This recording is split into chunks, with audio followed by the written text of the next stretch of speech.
తెలంగాణ రాజధాని కిటకిటలాడిపోతోంది. జనసాంద్రత విషయంలో దేశ రాజధాని ఢిల్లీని సైతం మించిపోయింది.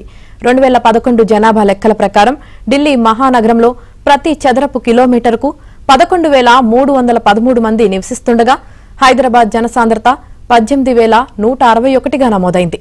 అంటే భాగ్యనగరంలో ప్రతి చదరపు కిలోమీటరు పరిధిలో 18,000 మందికి పైగా నివసిస్తున్నట్టు. ఇవేవో కాకి లెక్కలు కావు.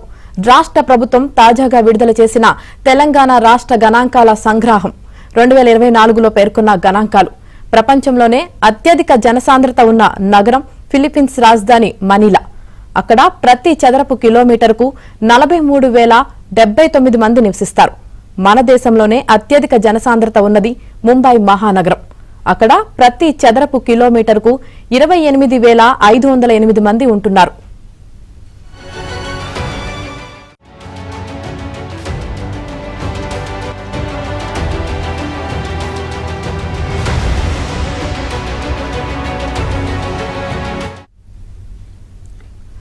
ఒకవైపు హైదరాబాద్ జనసాంద్రత పెరుగుతుండగా బీహార్, పశ్చిమ బెంగాల్ వంటి రాష్ట్రాలతో పోలిస్తే తెలంగాణలో మాత్రం జనసాంద్రత చాలా తక్కువగా ఉండటం గమనార్హం.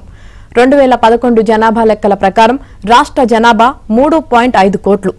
రాష్ట్ర విస్తీర్ణం 1,12,077 చదరపు కిలోమీటర్లు.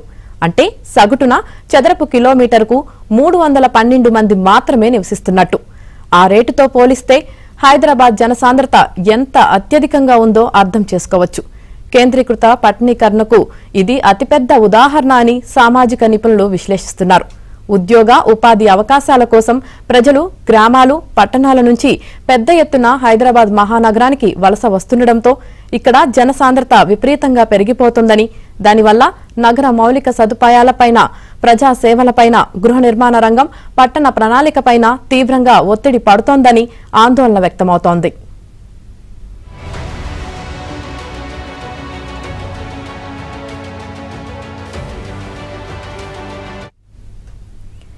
దేశ జనాభాలో తెలంగాణ జనాభా వాటా 2011తో పోలిస్తే 2031 నాటికి 0.23% పాయింట్ల మేర తగ్గనున్నట్లు ఈ నివేదిక అంచనా వేసింది.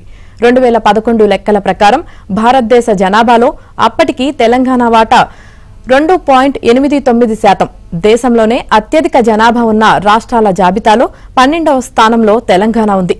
రాష్ట్రంలో 39.43 లక్షల జనాభాతో హైదరాబాద్ జిల్లా అగ్రస్థానంలో ఉండగా కేవలం 2.94 లక్షల జనాభాతో ములుగు జిల్లా చివరి స్థానంలో నిలిచింది. కేంద్ర ఆరోగ్య, కుటుంబ సంక్షేమ శాఖ పరిధిలోని నేషనల్ కమిషన్ ఫర్ పాపులేషన్ అంచనాల ప్రకారం 2021 నాటికి రాష్ట్ర జనాభా 3.77 కోట్లకు, దేశ జనాభాలో తెలంగాణ వాటా 2.77 చేరింది. 2031 నాటికి అది 3.92 కోట్లకు చేరుతుందని అంచనా. అంటే దేశ జనాభాలో అప్పటికి తెలంగాణ వాటా 2.66% ఉండనుంది. అంటే 2011తో పోలిస్తే 0.23% తగ్గినట్టు.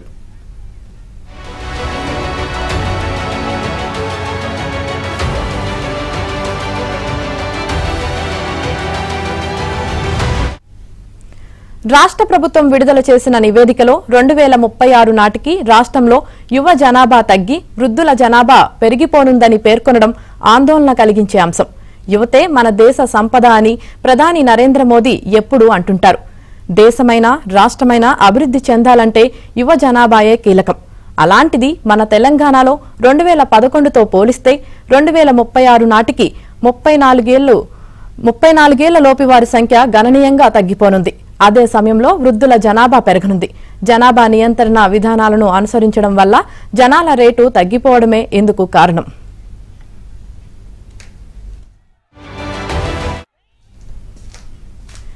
నివేదిక ప్రకారం 2011లో మన రాష్ట్రంలో ఏడాది అంతకన్నా తక్కువ వయసున్న చిన్నారులు 5.79 లక్షల మంది.